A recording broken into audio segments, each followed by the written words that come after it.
Hi guys, I am now in Belgium and this is actually a really nice little spot. There's birds, as you can probably hear. And in fact, I was sitting out here yesterday and it was nice and sunny as well, which is exactly what I was hoping for coming to Europe at this time of year. So last week I did my update and I was at home and I said, look, I'm about to head off overseas.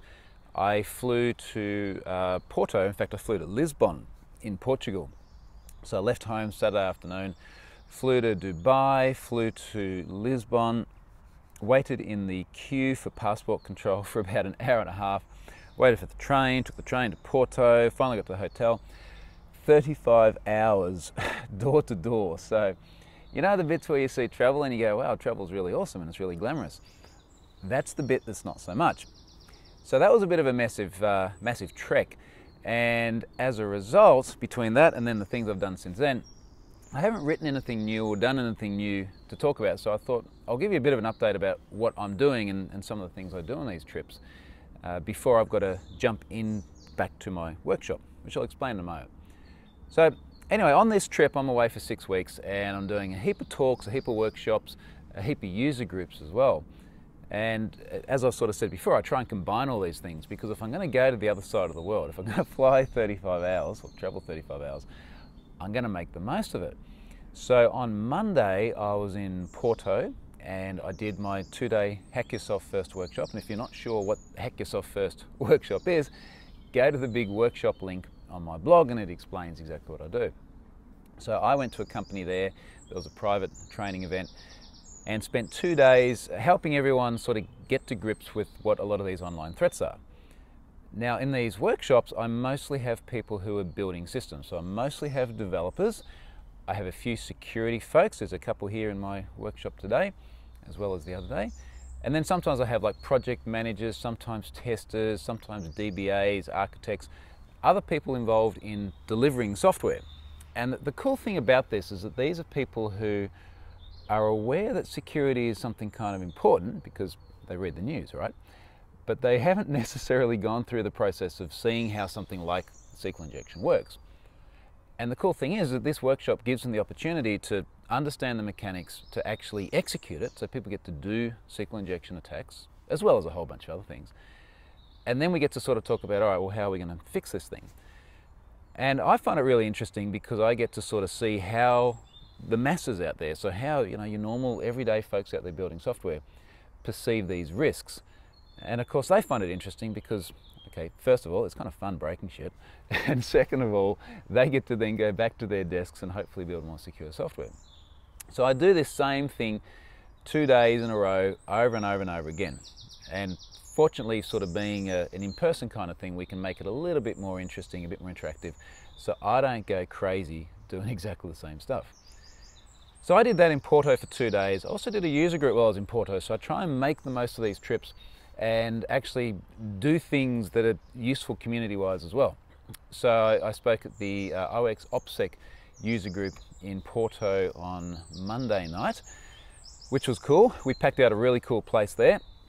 And, you know, look, other than that, I sort of spent most of the time Monday and Tuesday in offices talking about things. I had a day off on Wednesday. I actually caught up with a friend, and this is sort of the joy of social media, where I put on Facebook before I was coming over here, look, you know, these are all the stops that I'm going to go to along the way on this trip. And someone I went to school with when I was living in Singapore as a teenager was there at the same time. I hadn't seen him for 23 years, which was kind of cool. So we caught up in Porto, had a nice walk around the beach on Wednesday morning, actually got a bit of sun, which was nice. And then I flew up here to Belgium. So I'm actually just outside Leuven now, and Leuven is about 20 minutes from the airport. So I've come to Leuven. I was here in Leuven in January as well, doing a workshop with the same company. So this is a company called Zion Security, and I spoke at one of their conferences then too. So they do some really cool stuff, lovely people. Really nice coming back here because they've also got really good beer. So Belgium's always kind of nice that way. And I am going to go and see some of that tonight too, with my mate Ben Who Likes Beer. Literally on Twitter, Ben Who Likes Beer. So I'm doing this 2-day workshop again. This one is an open one. So we got people from all sort of different walks of life, which makes things interesting. Lots of different companies send people here to learn about the security things. And the cool thing then is that you get diversity, right? So you get people from, there's some people here from banks, there are other people here from government, there are other people building e-commerce, and people working with different technologies too. So of course we've got the usual sort of .NET people, we've got Java people, we've got a lady here who works with Drupal, which is good because everyone sort of brings this kind of different perspective.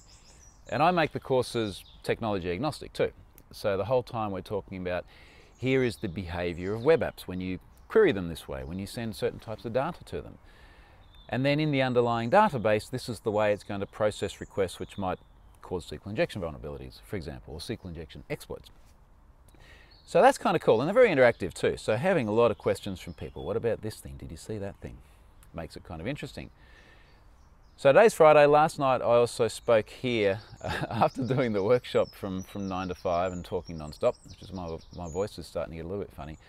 I did the Azure user group, Belgium Azure user group.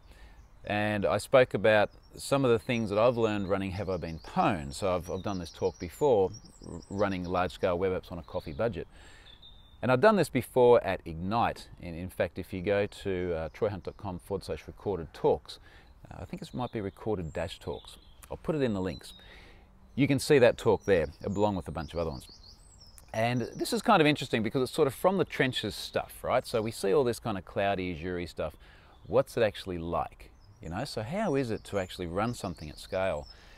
And I was sort of reflecting again when I did this talk last night, that the thing that most constantly frustrates me now running Have I Been Pwned on Azure is that the fact that you still have this sort of logical infrastructure boundaries.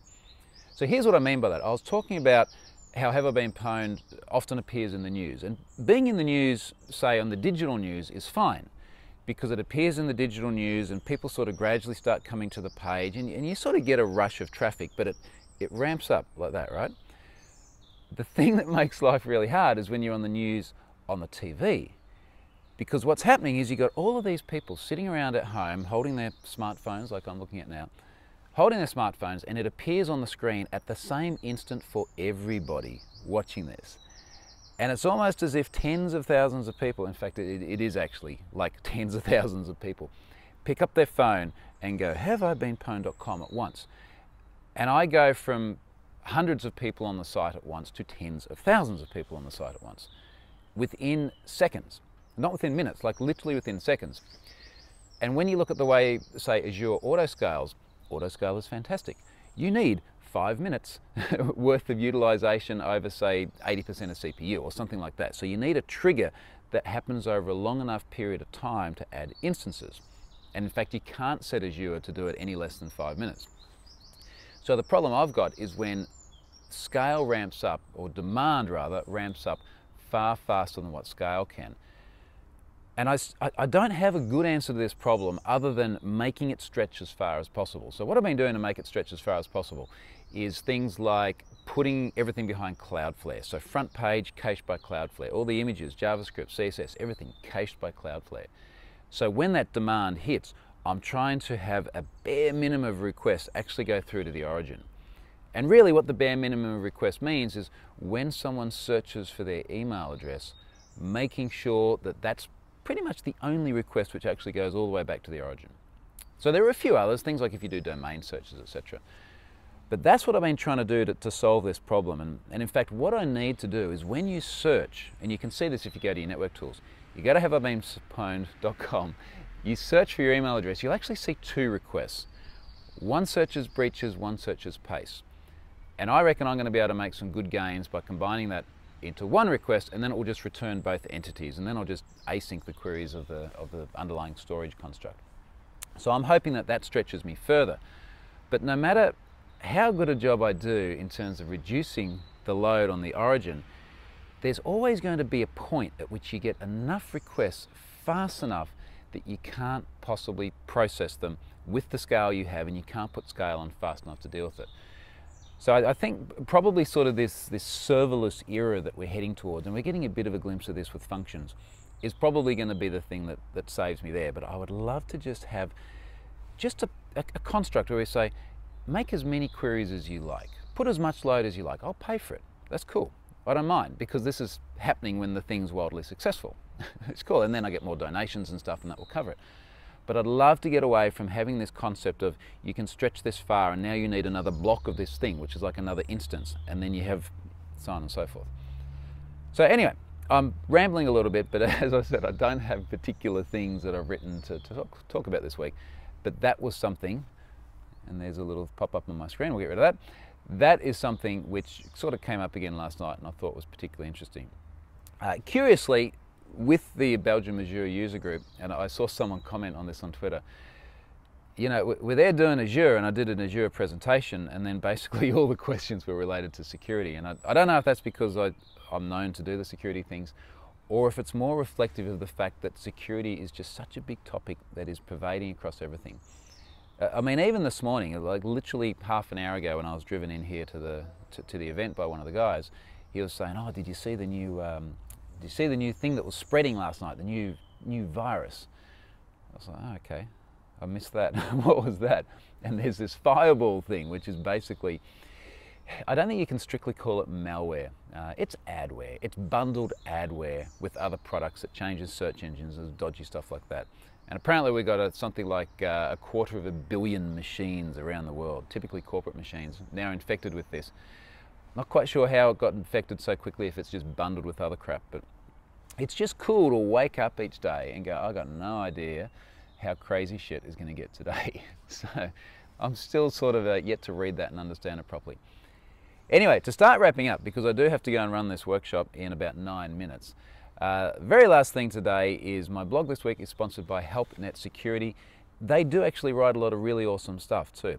So check them out. I'm often tweeting their things, not because I'm specifically looking for them, but their stuff often floats to the surface, which is great.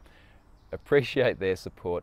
I'm sponsored through until I think about the first week of July. So if anyone wants to jump in from the first week of July, send me an email and let me know. So that's it for today. Next week this time I will be in Trondheim in Norway, and Trondheim is a place I have not yet been, so I'm kind of looking forward to that. I'll be doing a user group in Trondheim. I think I'm doing it Tuesday, no, not Tuesday, either Thursday or Friday, it might even be Friday night. If you have a look at my blog, it's listed down the sides. So if you're around Norway in Trondheim, love to catch up with you there. Thanks very much for watching. I'll see if I have anything of more meat to talk about next week as well. Thanks guys.